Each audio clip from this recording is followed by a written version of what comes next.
पानीपत नगर निगम परेशान है, सख्त है और सत्ते में है क्योंकि उसका टारगेट ही पूरा नहीं हुआ है। टारगेट किस चीज का? टारगेट प्रॉपर्टी टैक्स कलेक्ट करने का, हाउस टैक्स कलेक्ट करने का, और टारगेट है 40 करोड़ का। बिल्कुल।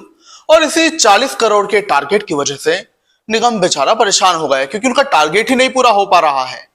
नमस्कार, आप देख रहे हैं कि दहाड़, मैं हूं आपके साथ हम पाटे। वित्त वर्ष 2025-26 31 मार्च को समाप्त होने जा रहा है।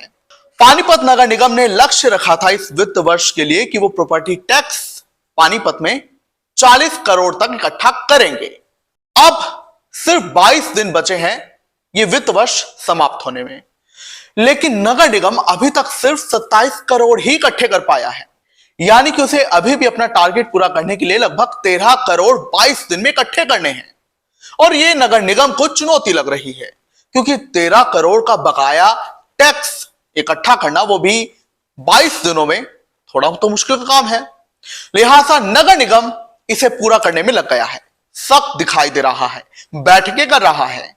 बीते दिन भी पानीपत के मेयर कोमल सैनी ने नगर निगम के संयुक्त आयुक्त के साथ बैठक की और तमाम जो पानीपत नगर निगम के इस काम में सहायक होने जा रहे हैं, साथ ही उन्हें समझाया कि उन्हें कैसे प्रॉपर्टी टैक्स कलेक्ट करना है। मौजूदा हाल पानीपत का निगम के प्रॉपर्टी टैक्स को लेकर बता दें कि पानीपत नगर निगम ने 233 स्कूलों को नोटिस जारी किया है, यह कहते हुए कि आपके पास हमारा 2 करोड़ 29 लाख का टैक्स बकाया है जो आपने अभी तक नहीं चुकता किया है। और अगर आप ये 2 करोड़ 29 लाख का टैक्स जो कि 233 स्कूलों पर बकाया है उसे नहीं देंगे समय पर, तो आपकी बिल्डिंग हमें मजबूरन सील करनी पड़ेगी कार्रवाई के तहत।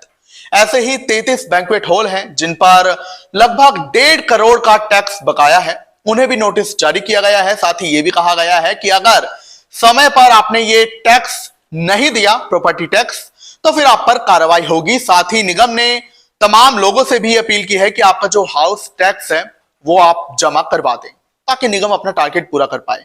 अब देखिए ना, वो टारगेट जिसमें निगम का नुकसान होगा अगर वो कलेक्ट नहीं कर पाएगा टैक्स, वो टारगेट जिसमें निगम का बहुत कुछ रखा है, उसके लिए निगम काफी सख्त है।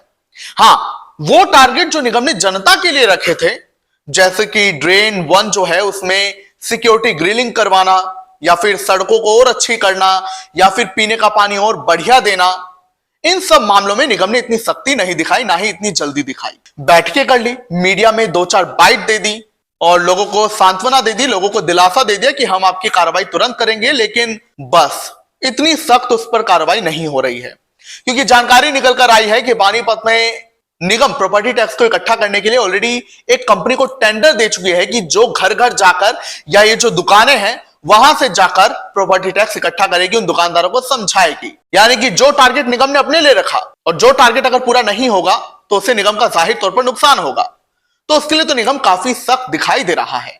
मगर इसी पर पानीपत की जनता कहती हुई दिखाई दे रही है कि जो काम हमारे लिए था, जिस चीज का वादा हमारे लिए किया गया था, अच्छी सड़कें और इसके अलावा सिक्योरिटी ग्रिलिंग नाले पर और भी ऐसे जनता से जुड़े मुद्दे पानीपत की जो पानीपत निगम ने वादे किए थे, उनके लिए बस बोल दिया गया।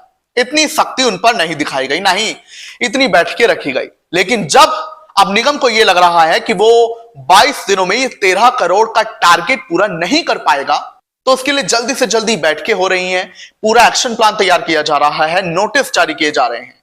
लेकिन जब बात जनता की थी, जनता के नुकसान की थी, जनता के काम की थी, जनता के टारगेट की थी, तो इसी निगम ने ना ही कोई ज्यादा नोटिस जारी किए और ना ही इतना जल्दी बैठकें की, ना ही कोई ऐसा टारगेट रखा।